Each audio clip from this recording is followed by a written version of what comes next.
El tercer problema es de un vaciado de depósito, ¿vale? Si yo, obviamente, tengo un cilindro en el que tengo agua, una botella de agua, y yo le hago un orificio, el cilindro se va vaciando hasta que llega un punto en el que se queda sin agua, ¿vale? Porque el agua que sale por el orificio va vaciando el depósito.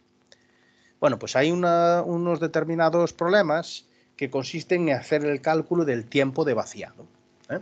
Y de calcular la expresión que me da la altura a la que está el agua en función del tiempo. Obviamente, a medida que avanza el tiempo, la altura va disminuyendo.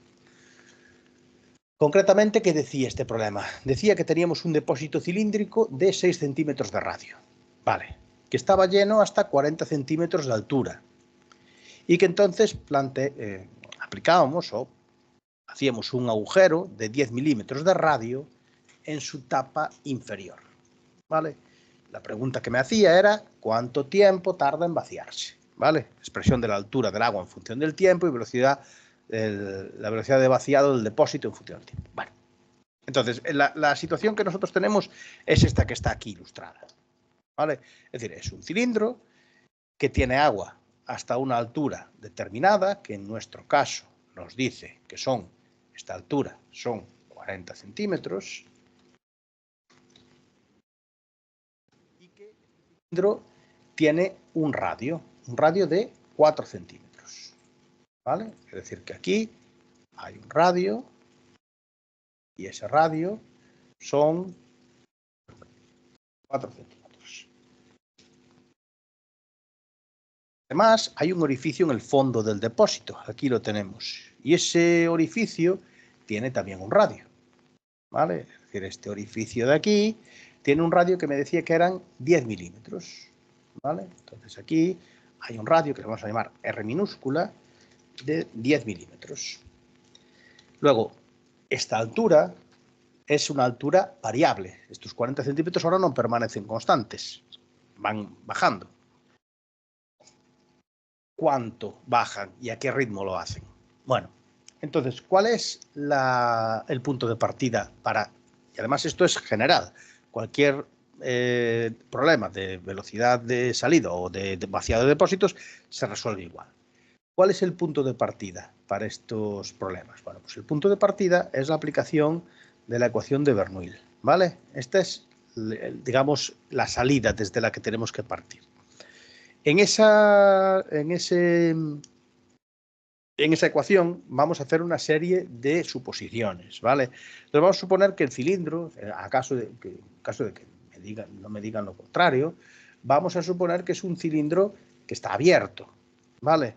Entonces, el punto A y el punto B son puntos que están en contacto con la atmósfera y eso implica que tanto la presión del punto A como la presión del punto B se me van a ir de las ecuaciones. Vale. Además, vamos a escoger el nivel de altura cero en el nivel o en la posición en la que esté situado el orificio, ¿vale? Entonces, eso es algo que también podemos hacer siempre. Entonces, la altura cero la vamos a situar aquí. Bien. ¿Cuál es la siguiente suposición que vamos a hacer? Pues la siguiente suposición que vamos a hacer es que ahora el punto A, que es la superficie libre del fluido, no está a un nivel constante, sino que está a un nivel variable, que varía con el tiempo. Y además, la velocidad a la que va el punto A es la variación de la altura respecto del tiempo. Es decir, que si os fijáis, cuando yo aplique la ecuación de Bernoulli, velocidad en A por sección en A, la velocidad en A, en vez de ponerla como VA, como una constante, ahora la velocidad del punto A no es constante, ¿vale? Sino que es la derivada de la altura del punto A respecto al tiempo. ¿Y por qué lleva un menos delante? Pues lleva un menos delante porque esa altura está disminuyendo. Entonces le pongo un menos para dar cuenta de esa disminución. Vale, la sección del punto A se corresponderá con la sección de la sección transversal del cilindro, ¿no? Es esta sección que estoy pintando aquí de verde. Bien. Y eso tiene que ser igual, segundo miembro de la ecuación, velocidad de salida de B. La velocidad de salida en B podemos calcularla de manera instantánea aplicando Bernoulli. Bernoulli lo que me decía es que la velocidad de salida por un depósito en un instante concreto era raíz cuadrada de 2 por G por H, ¿vale? Eso que salía es la ecuación de Torricelli, ¿vale? Velocidad de salida de un fluido por un orificio hecho en la superficie del depósito que lo contiene es raíz cuadrada de 2GH. Vale, por lo tanto, la velocidad de salida por el orificio este aplicado en la tapa inferior del cilindro será raíz de 2GH por la superficie del punto B, que la superficie del punto B será pi por R minúscula al cuadrado. Recordad que diferenciamos la R mayúscula, que era el radio del cilindro grande, y la R minúscula, que era el radio del orificio. Bien, esto es una ecuación diferencial, ¿vale? Y esa ecuación diferencial es una ecuación diferencial de las que son fáciles de resolver, porque es una ecuación diferencial en variables separadas. Es decir, es una ecuación diferencial en la que yo voy a poder poner todas las h de un lado y todos los t de otro, que son las dos variables que están afectadas por el signo diferencial. ¿Eso a qué me da lugar entonces? Pues me da lugar a que esta ecuación que tengo aquí enmarcada la puedo expresar de manera equivalente separando variables así. Es decir, este raíz cuadrada de HA pasándolo para el primer miembro, el pi se me va en los dos miembros de la ecuación porque es común, y todo lo que no sea en altura es pasarlo para el segundo miembro de la ecuación. ¿Vale? Con lo cual me queda una ecuación de este estilo. Esta ecuación hay que integrarla, ¿vale? Y la integración de esa ecuación lo que me va a dar es la altura a la que está el punto A en función del tiempo. ¿Vale? ¿Cómo se integra esta ecuación? Bueno, pues la integración de esta ecuación supone integrar la ecuación y además ponerle límites a esa integral. ¿Qué límites se le ponen a esa integral? A la primera integral la variable es h.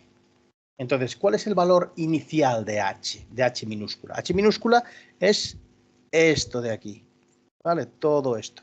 Inicialmente, la h minúscula coincide con la altura que había de fluido en el depósito, h. ¿Y eso en qué instante del tiempo tiene lugar? La segunda integral es una integral temporal. Tiene lugar en t igual a 0. ¿Cuáles son los límites superiores de la integral? Si estamos calculando el tiempo de vaciado, la altura final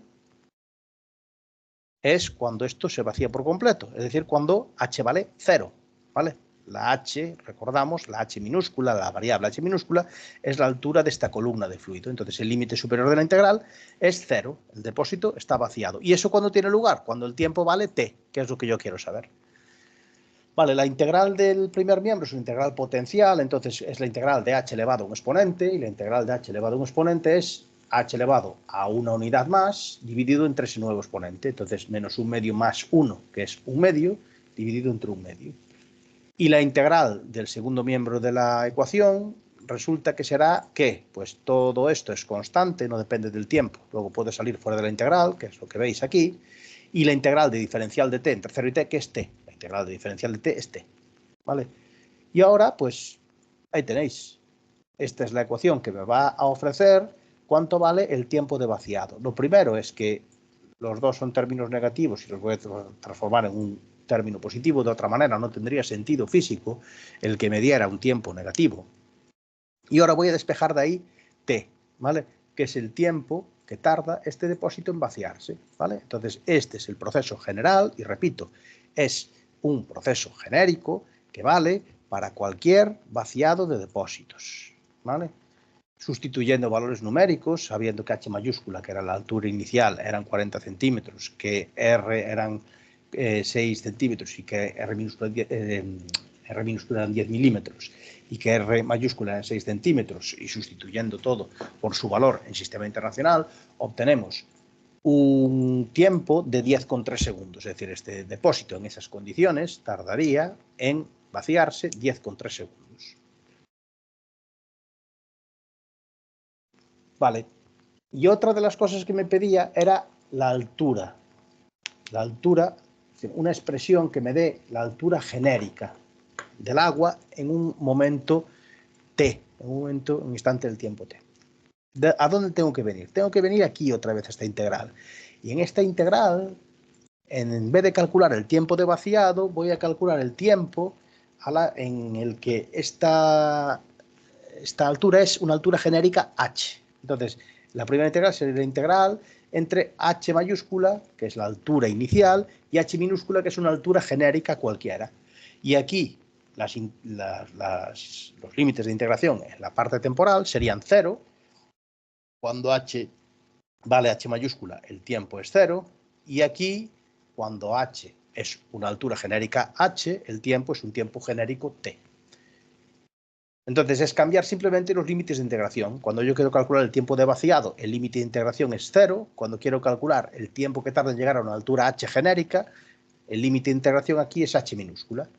¿Vale? Entonces, veis, es repetir el mismo proceso, solo que donde antes puse un 0, que era aquí, en este límite, ahora pongo una h genérica.